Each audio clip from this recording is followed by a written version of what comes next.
Je vais dire à la vie de quelqu'un persévère. Je vais te dire aujourd'hui, ne lâche pas.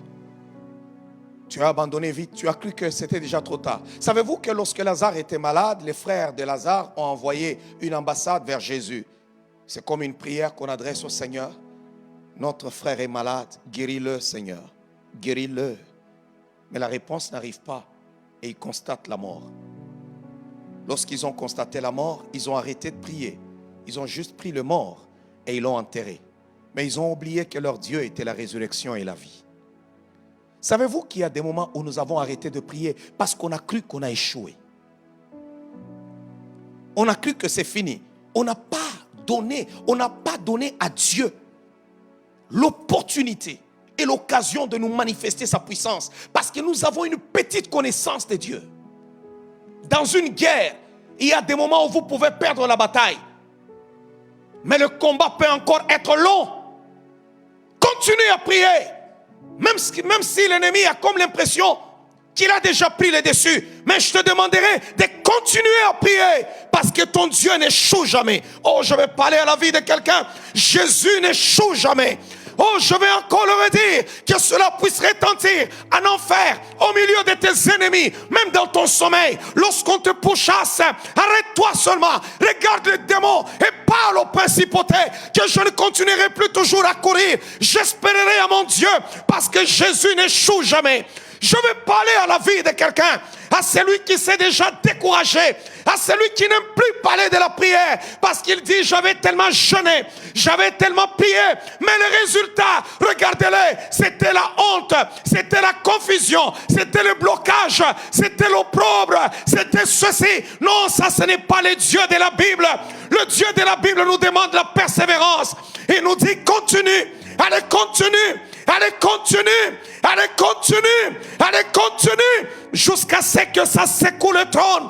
Et Dieu s'élève maintenant. Et il dit, qui me dérange comme ça? Qui me dérange? Waouh! Je veux parler à la vie de quelqu'un. Tu as arrêté de prier. Tu as dit, non, ma maladie demeure. Cette maladie d'origine démoniaque qui t'accable disparaîtra par la persévérance à la prière. Prie lundi, prie mardi, prie mercredi, prie jeudi, prie vendredi, prie samedi, prie dimanche. La même chose. Savez-vous ce que Jésus a fait? Il nous a démontré l'un des secrets de la prière. Qu'est-ce qu'il a fait? Il n'avait plus de force pour prier. Il n'avait plus d'énergie pour prier. Savez-vous que vous pouvez ne pas avoir l'énergie pour passer des heures et des minutes, répéter la même chose? Seigneur, je veux cette victoire. Seigneur, je veux cette guérison. Seigneur, je veux cette guérison. Mais tu vas à l'hôpital, on te dit non, la maladie demeure. Non, bien-aimé, retourne encore à genoux. Seigneur, je veux cette guérison. Yahweh, je veux cette guérison.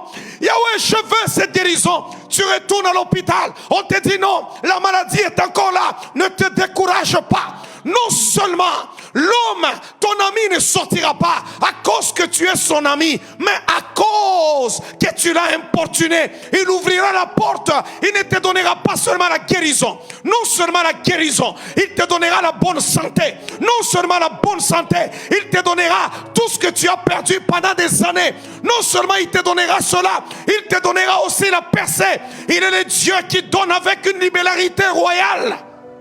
N'arrête pas. Parle à Dieu. Si tu ne changes pas ma vie, je n'arrêterai pas. Change ma vie, Seigneur. Change ma vie, Seigneur. Il y a une femme qui criait derrière le Seigneur jusqu'au point où les apôtres ont dit, Seigneur, renvoie-la parce qu'elle dérange à nos oreilles. Elle crie derrière nous. Bien-aimée, elle n'a pas arrêté de crier jusqu'à ce que le Christ s'arrêta. Elle lui accorda la solution à son miracle.